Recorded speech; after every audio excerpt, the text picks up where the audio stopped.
नमस्कार, मैं हूं रीनू। आप सभी दर्शकों का अन्नदाता कार्यक्रम में स्वागत करती हूं। हमारे देश का किसान जन का पोषक है, वह श्रम का देवता है, अन्नदाता है। उसमें ही भारत की आत्मा निवास करती है। ऐसे ही किसानों की प्रगति के लिए हम खेती बाड़ी से जुड़ी हुई बहुत सी नई लाभकारी जानकारियां हर रोज सुबह लेकर आते हैं। तो चलिए कार्यक्रम शुरू करने से पहले देखते हैं आज क्या है अन्नदाता में। एक्वापोनिक्स तकनीक से खेती करके कमाएं कम जगह में अच्छा मुनाफा। बरसीम की खेती से पशुओं को मिलेगा भरपूर हरा चारा।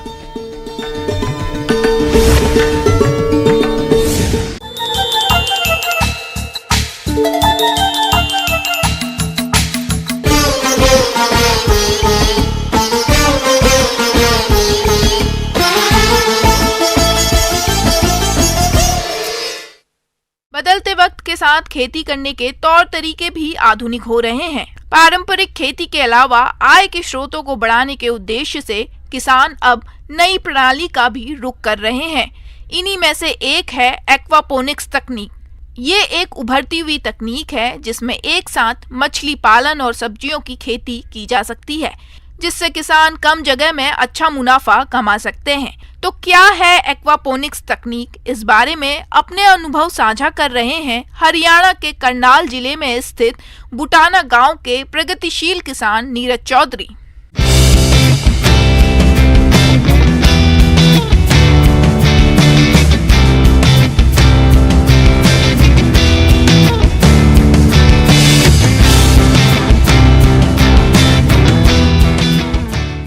और ये जो तकनीक है, इस तकनीक को हम एक्वापोनिक्स फार्मिंग बोलते हैं। एक्वापोनिक्स का मतलब है मछली और सब्जी एक साथ। किसान भाइयों, एक्वापोनिक्स एक उभरती हुई तकनीक है जिसमें एक साथ मछली पालन और सब्जियों की खेती की जा सकती है। इस तकनीक से सब्जियों की खेती के लिए मिट्टी की सतह की जरूरत नहीं होती, बल्कि पानी की सतह पर खेती करके मछलियों के साथ ऑर्गेनिक सब्जियों की भी प्राप्ति होती है, जिससे किसान कम जगह में अच्छा मुनाफा कमा सकते हैं। हमने जो ये विधि है इसको हमने कनाडा से देखा था। इजराइल में भी मैं एक बार जब विजिट करने गया था, वहाँ से भी हमने इसका आइडिया लिया था। वो लोग इसको काफ़ी बड़े स्तर पे कर रहे हैं, तो हमने देखा कैसे वो शुद्ध खाना खाते हैं, साथ में मछली उत्पादन भी ले रहे हैं। तो यही करने के बाद मैंने अपने फार्म पे आकर के इस तरीके का एक प्रोटेक्टेड कल्टीवेशन का शेड बनाया। इस शेड का जो निर्माण है ये हमने 14 फुट बाय 260 फुट लंबा हमने शेड बनाया हुआ है। इसके अंदर हमने तिरपाल की तारपोलिन की शीट डाली हुई है ताकि जो हमारा पानी है वो अच्छे से रुक जाए, कहीं से लीकेज ना हो। उसी के साथ साथ हमने इसके अंदर जो शीट बनवाई है थर्मोकोल की, वो इस तरीके की बनवाई है कल को जब इसके ऊपर फल आए तो वजन से वो शीट टूटे ना या वो पानी के अंदर दबे नहीं। तो हमने स्पेशल डिज़ाइन शीट बनवाई है जिसमें हमारे एक शीट में 3 बाई 6 की में 8 पौधे लग सकते हैं। और ये जो विधि है इसमें हमने पंगास मछली है जो पाली हुई है, इसमें हमने एयर ब्रीदर मछली डाली है ताकि उसको सांस लेने में भी प्रॉब्लम ना हो। और इस विधि के अंदर हमने जो सब्जियां चूज की हैं, ज़्यादातर हमने बेल वाली सब्जियां या सलाद पत्ता जैसी जो सब्जियां हैं जिनका वजन शीटों के ऊपर कम आएगा, उस तरीके की सब्जियों का हमने चयन किया है। जैसे कि इसमें शिमला मिर्च है, हरी मिर्च है, सलाद वाला टमाटर है, सलाद पत्ता है, हरा प्याज है, आपका ब्रोकली है। इस तरीके की जो सब्जियां हैं इसमें हमने चयनित की हैं और इसी तरीके की हम सब्जियां यहाँ पे लगाई भी। इस विधि में हम क्या करते हैं, मछली को हम रोजाना 2 टाइम भोजन देते हैं, जो पूरा पौष्टिक आहार होता है मछली का। मछली जब भोजन कर लेती है, जो उसका बचा हुआ मल होता है, उस मल के अंदर काफ़ी मात्रा के अंदर जो है अमोनिया, नाइट्रोजन, नाइट्रेट, ये सभी जो तत्व हैं मौजूद होते हैं जो पौधे को ग्रोथ करने के लिए चाहिए होते हैं। जैसे हम रासायनिक खाद डालते हैं अपने खेत के अंदर, यूरिया डालते हैं, उससे नाइट्रोजन बहुत भारी मात्रा में मिलती है पौधे को ग्रो करने के लिए। तो इसी तरीके से जो यहाँ पे मछली का जो मल है उसके अंदर ये सभी तत्व प्रेजेंट होते हैं, जिनको पौधे की जो जड़ है, इसके अंदर शीट में जो पौधा हमने लगाया है उसकी जो रूट्स हैं, जो जड़ हैं, वो पानी के अंदर होती हैं। जो जितनी भी जरूरत पड़ने के पास, मतलब जितनी उसको जरूरत है उतने ही वो उसमें से नाइट्रोजन फिक्स करके पानी से ले लेता है। जो भी उसका कार्बन साइकिल है वो भी आप पानी से ले लेता है। तो ये लेने के बाद जो पौधा है वो अच्छे से बढ़ोतरी करता है, ग्रोथ करता है। दूसरा, इसमें जो फल आता है सब्जी का वो इतना बेहतरीन आता है कि बिना फ्रिज के भी आप उसको शेल्फ लाइफ जो है 8 से 10 दिन तक बिना फ्रिज के बाहर रख सकते हो। जो उसका कलर आता है वो यूनिफॉर्म आता है, सब एक जैसा फल उतरता है इसके ऊपर, कोई भी फल के ऊपर कीड़ा नहीं लगता। जैसे कई बारी सब्जी है आपकी बेमौसमी बारिश होने की वजह से बाहर खराब हो जाती है, तो इस तरीके की जो समस्याएं हैं किसानों के लिए वो इस शेड के अंदर दूर हो चुकी हैं। सबसे बड़ी समस्या जो है नलाई गुड़ाई की है, खरपतवार बहुत हो जाती है बाहर, तो रोज की रोज किसानों को मजदूर लगा करके खुदाई करानी पड़ती है सब्जी के अंदर। इसके अंदर ऐसा कुछ भी नहीं है, क्योंकि हमने मिट्टी रहित जो खेती है इसमें अपनाया, हमने कोकोपीट का यूज किया है। इसके साथ साथ इसमें हमने वर्मीकुलाइट और परलाइट ये 3 चीजें ऐड की हैं, जिसकी वजह से जो पौधा है उसकी जड़ें बहुत इजीली नीचे जा सकती हैं, मिट्टी में जो है सख्त हो जाती हैं, और ये कोकोपीट जो है नरम रहता है, जिसकी वजह से उसकी पौधे जो हैं आसानी से पानी में चल जाती हैं। और इसमें जो सब्जियों का जो फल देने का पीरियड है वो भी काफ़ी लंबा होता है। मतलब आप टमाटर अगर बाहर देखते हैं तो 3 से 4 महीने में फसल जो है उसकी खत्म हो जाती है, यहाँ टमाटर जो है 5.5 से 6 महीने तक फल देता है। किसान भाइयों, एक्वापोनिक्स खेती किसानों को कम जगह में अच्छा मुनाफा देती है। इस तकनीक का सबसे बड़ा फायदा है कि जहां पानी की कमी हो या जमीन बंजर हो, वहां भी इस तकनीक का इस्तेमाल किया जा सकता है। इस तकनीक में पारंपरिक खेती के मुकाबले 95% तक पानी की बचत होती है। यही नहीं, एक्वापोनिक्स खेती में मिट्टी की फसल की तुलना में फसल 3 गुना ज्यादा तेजी से बढ़ती है। कम क्षेत्र में अधिक पैदावार देने वाली ये तकनीक दोहरी कमाई का अच्छा विकल्प है।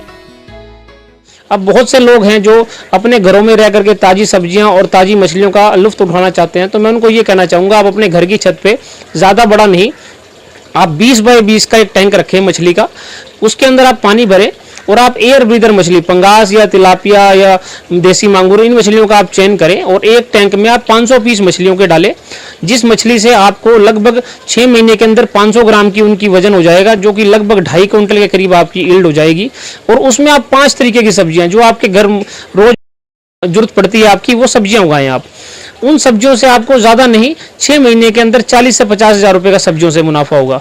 तो 40 से 50 हज़ार रुपये की सब्जी मात्र आप अपनी छत से उगा सकते हैं, जिससे आप अपनी हेल्थ भी ठीक रख सकते हैं, ऑर्गेनिक भोजन खा करके और मछली खा करके। साथ में आप अपना जो वातावरण है घर का वो भी हरा भरा रख सकते हैं।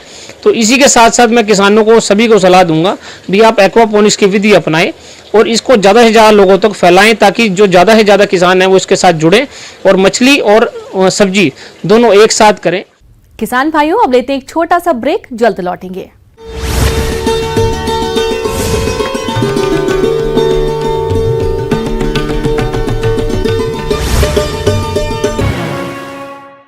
ब्रेक के बाद एक बार फिर से आप सभी दर्शकों का अन्नदाता। पशुओं के लिए बरसीम बहुत ही लोकप्रिय हरा चारा है। ये पौष्टिक और सुपाच्य भी होता है। पशु इसे बड़े चाव से खाते हैं। इसके अतिरिक्त ये लवणीय और क्षारीय भूमि को सुधारने का काम भी करता है। फिलहाल इसकी बुवाई का सही समय चल रहा है। इसकी खेती करके आप न केवल पशुओं को हरा चारा उपलब्ध करा सकते हैं, बल्कि इसे बेचकर अच्छी आमदनी भी कमा सकते हैं। तो चलिए बरसीम की खेती के बारे में जानते हैं।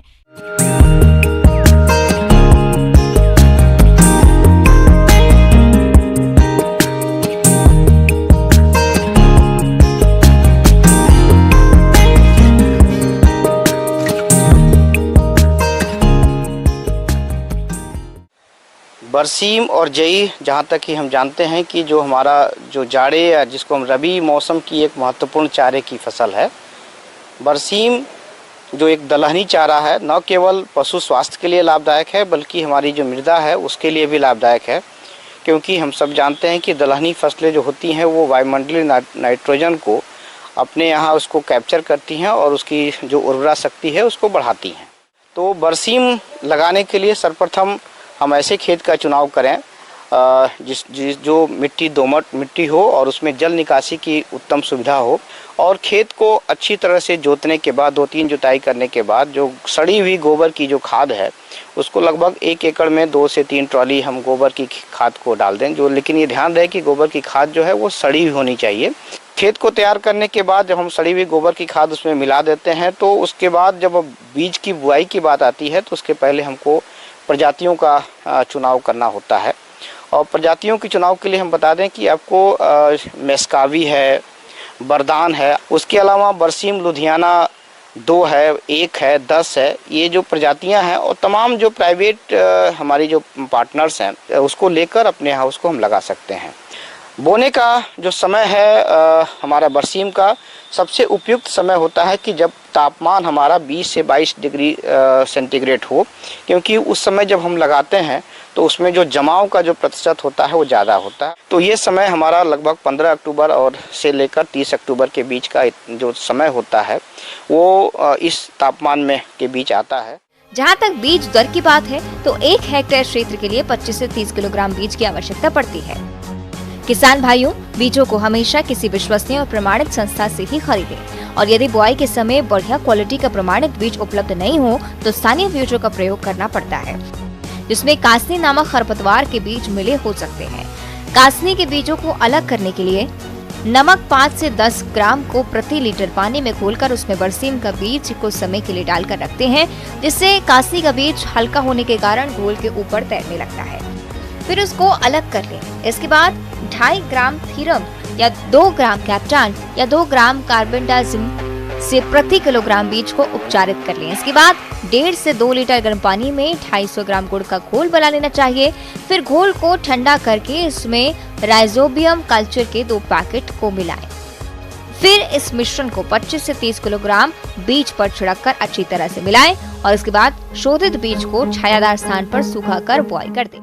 लगाने के लिए खेत हमने जोत दिया है, उसमें पानी भर दें और पानी भरने के बाद उसमें 2 से 3 सेंटीमीटर पानी का जो लेवल है उसको मेंटेन करने के बाद उसको हम बीज को छींट देते हैं। लाइन से लगाएं तो और अच्छा है, लेकिन चूँकि चारे की फसल है तो हम इसको छींट कर भी लगा सकते हैं।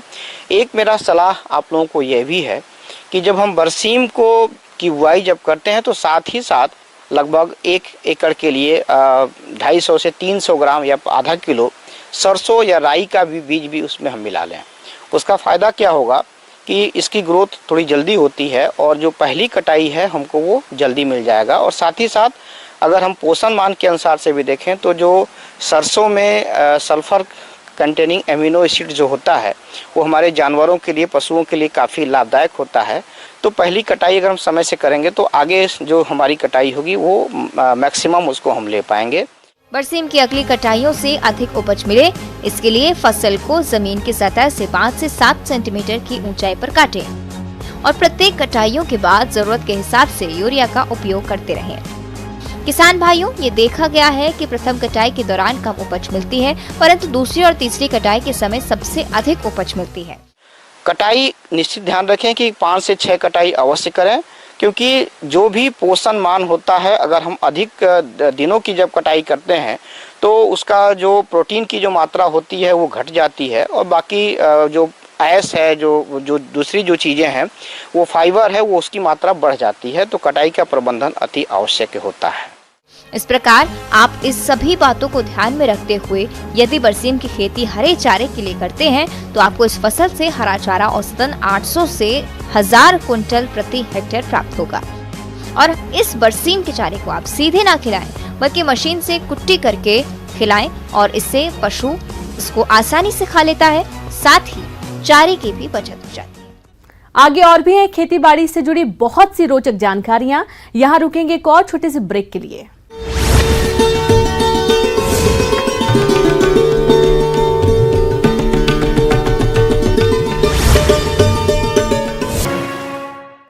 ब्रेक के बाद एक बार फिर से आप सभी दर्शकों का अन्नदाता कार्यक्रम में स्वागत है।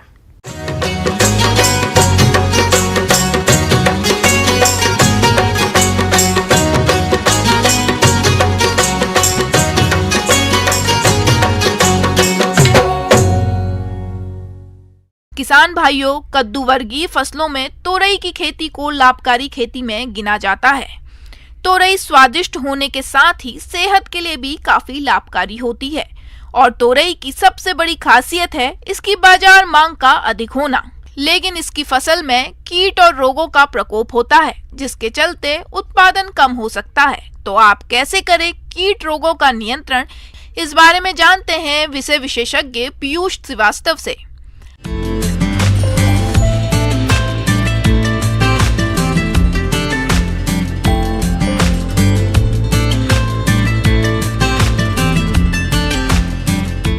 किसान भाइयों, जैसा कि आपको अवगत है कि इस टाइम हमारे यहाँ तोरई जो होती है, जिसको हम गिलकी के नाम से भी जानते हैं, उसकी फसल हमारे किसान भाइयों ने ले रखी है, करी हुई है उसका। तो उस पर काफ़ी सारे कीट और रोग हमारे काफ़ी आ रहे हैं, तो उनके बारे में हम परिचर्चा करेंगे कि कौन कौन से रोग बहुत ज़्यादा हैं, उनकी रोकथाम हम कैसे जैविक और रासायनिक तौर पे कर सकते हैं। तो इसी संदर्भ में अगर हम आगे क्रम में चलते हैं तो सबसे पहले हम बात करेंगे रोगों की। तो रोग उसमें आपके गिलकी में बहुत सारे लगते हैं, तोरई में बहुत सारे लगते हैं, तो जिसमें से मुख्य रोगों के बारे में हम चर्चा करेंगे। जैसे कि पायोडोमिड्रोल जो रोग होता है, ये जो होता है इसका प्रकोप बहुत ज़्यादा होता है नमी वाले क्षेत्रों में, और इसके लक्षण जो होते हैं पत्तियों पे फफूंदी के द्वारा फैलता है। इसमें पत्तियां जो होती हैं सफ़ेद पाउडर की तरह इसमें भी हो जाती हैं, चितकबरी हो जाती हैं पत्तियां, है ना, और संक्रमित होकर वो सूख कर गिर जाती हैं, और लताएं जो होती हैं वो मर जाती हैं, जो भी उसकी लताएं होती हैं, शाखाएं होती हैं, वो मर जाती हैं। इसके लिए भी हम रोकथाम की बात करें तो संक्रमित रूप से जो हैं उनको अलग कर देना चाहिए, मिट्टी में दबा देना चाहिए, और रासायनिक तरीके की बात करें तो कार्बेंडाजिम मैंकोजेब 0.25% घोल बनाकर इसका छिड़काव करके इस पे हम नियंत्रण पा सकते हैं। इस रोग के रासायनिक नियंत्रण के लिए आप घुलनशील गंधक 3 ग्राम प्रति लीटर पानी के हिसाब से घोल बनाकर हर 14 दिन के अंतराल पर छिड़काव करेंगे तो इस रोग का नियंत्रण आसानी से हो जाता है। किसान भाइयों, इसी में एक और भी रोग है हमारे तुरई में जो लगता है, बहुत ज़्यादा लगता है, जिसका संक्रमण बहुत अधिक दिखाई देता है, प्रभाव भी इसका ज़्यादा होता है, वो होता है हमारा पीला मोजेक। जो पीला मोजेक रोग होता है ये बहुत ज़्यादा हानिकारक होता है ना, और इसके कारण जो होती है फसल में 100% यानी आपकी पूर्णतः फसल नष्ट भी हो सकती है। और इसके लक्षण जो होते हैं, इसमें पत्तियां जो होती हैं पीले रंग के धब्बे दिखाई देने लगते हैं पत्तियों पर, और ये विषाणु जो है ना इस रोग का, वो आपके सफ़ेद मक्खी के द्वारा अधिकतर फैलता है। इस रोग के कारण पौधे की नई पत्तियां छोटी रह जाती हैं, उन पर पीले धब्बे दिखाई देते हैं, पत्तियां सिकुड़ जाती हैं और फल विकृत हो जाते हैं।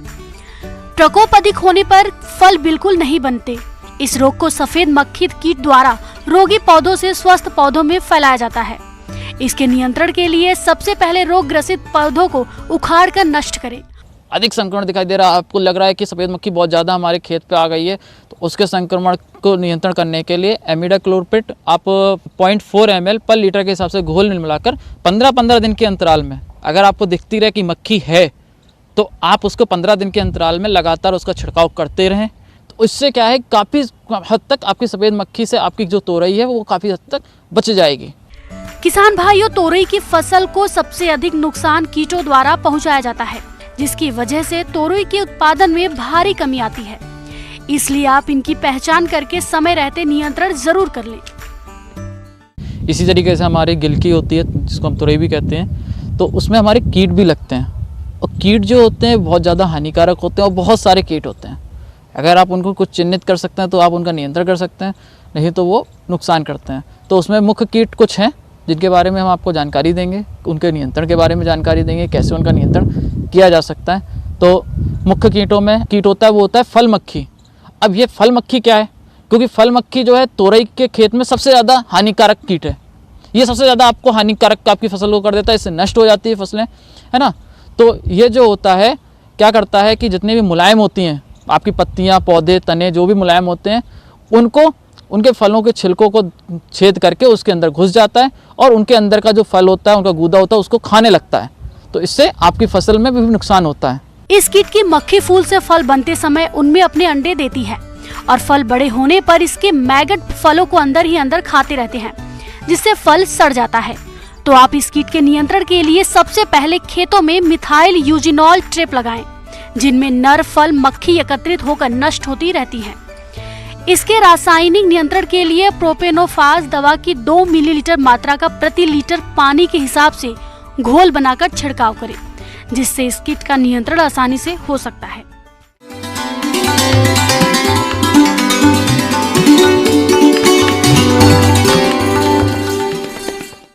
आइए जानते हैं अन्नदाता निःशुल्क फोन के माध्यम से पूछे गए समस्याओं का समाधान।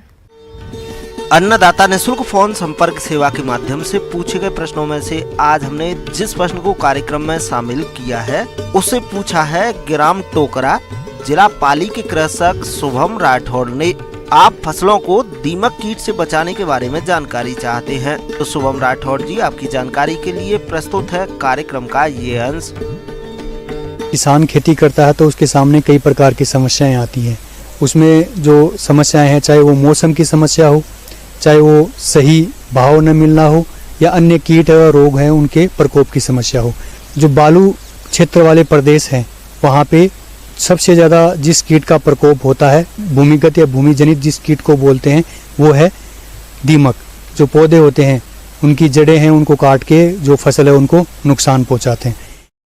दीमक पॉलीफेगस कीट होता है। यह सभी फसलों को बर्बाद करता है। भारत में फसलों को तकरीबन 45% से ज्यादा नुकसान दीमक से होता है। वैज्ञानिकों के अनुसार दीमक कई प्रकार की होती है। दीमक भूमि के अंदर बीजों, अंकुरित पौधों को चट कर जाती है। कीट जमीन में सुरंग बनाकर पौधों की जड़ों को भी खाते हैं। प्रकोप अधिक होने पर ये तने को भी खाते हैं। इसकी पहचान के लक्षण ये होते हैं कि जैसे ही दीमक प्रभावित खेत में जाते हैं तो पेचेज में जगह जगह पे आपको जो फसल है वो सूखी हुई दिखाई देगी। जब आप इस फसल को उखाड़ के देखोगे तो उनकी जड़ है वो कटी हुई मिलेगी। कई बार है वो जड़ के साथ में आपको दीमक है वो भी मिल जाएगी, या खोद के देखने पे आपको दीमक मिल जाएगी। तो दीमक उन जो खेत हैं उनमें ज़्यादा आती है जहाँ पे जो खाद प्रयुक्त किया गया है वो गला सड़ा हुआ नहीं हो। कि किसान जब भी अपने खेत में खाद डालते हैं तो खाद है वो हमेशा सड़ी गली खाद है वो होनी चाहिए, और उस गली सड़ी खाद में बेवेरिया बेसियाना नामक जो बायो कंट्रोल एजेंट आता है उसका प्रयोग करना चाहिए। उनको 100 किलो अगर खाद का प्रयोग कर रहे हैं तो 1 से 1.5 किलो बेवेरिया बेसियाना पाउडर को गुणित करके है वो अपने खेत में है वो खाद का भुरकाव करना चाहिए। इसी प्रकार किसान है वो नीम की खल का भी प्रयोग कर सकता है। नीम की खल 250 kg प्रति हेक्टेयर के हिसाब से है नीम की खल का वो प्रयोग करना चाहिए। उसके बाद में जो समेकित कीट नियंत्रण आता है उसमें है बीजोपचार। बीजोपचार किसान कोई भी फसल लगाते हैं जिनमें दीमक की समस्या ज़्यादा होती है उस समय उनको हमेशा एक इंसेक्टिसाइड से बीजोपचार करना चाहिए। पिपरोनिल 5% का 4 से 5 ml प्रति किलोग्राम के हिसाब से किसान अगर बीजोपचार करके अगर अपनी फसल बोता है तो इस कीट का प्रकोप है वो न के बराबर या नगण्य रहेगा। दीमक के रासायनिक नियंत्रण के लिए क्लोरपाइरिफास 20 किलोग्राम प्रति हेक्टेयर खेत में बुआई से पहले भुरकाव करना चाहिए। अगर फिर भी खड़ी फसल में इस कीट का प्रकोप होता है तो सिंचाई के साथ में फिप्रोनिल 4 लीटर प्रति हेक्टेयर के हिसाब से प्रयोग की जा सकती है। इसी प्रकार नीम आधारित अगर नीम ऑयल का प्रयोग कर रहे हैं तो नीम खड़ी फसल में नीम ऑयल का है वो भी प्रयोग किया जा सकता है। और हमेशा जो गली सड़ी खाद है उसका प्रयोग करके भी किसान भाई ये इस जो हानिकारक कीट है इससे बच सकते हैं। धन्यवाद।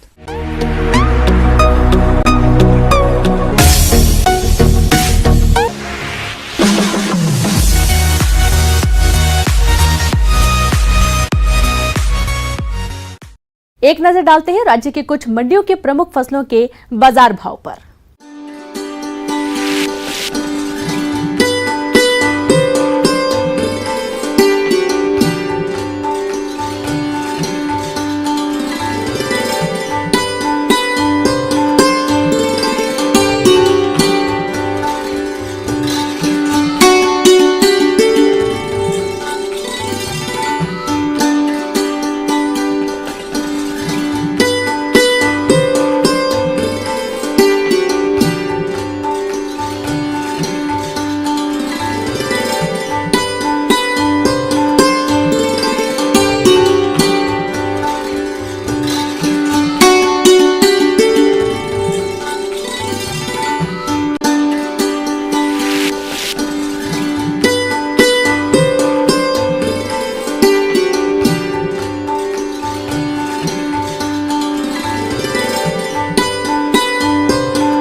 किसान भाइयों, कृषि संबंधित समस्या और सुझावों के लिए आप हमें इस पते पर संपर्क कर सकते हैं। प्रोड्यूसर अन्नदाता news 18 Rajasthan, Ramoji film city, Hyderabad 501512। साथ ही आप हमें ईमेल भी कर सकते हैं। हमारा ईमेल है p18annadatarajasthan@nw18.com। इसके अतिरिक्त आप हमें निःशुल्क हेल्पलाइन नंबर 1800889216 पर सोमवार से शनिवार सुबह 10 बजे से शाम 4 बजे के बीच संपर्क कर सकते हैं। अब समय हो रहा है आपसे विदा लेने का। कल फिर मुलाकात होगी कृषि से जुड़ी महत्वपूर्ण जानकारियों के साथ। नमस्कार।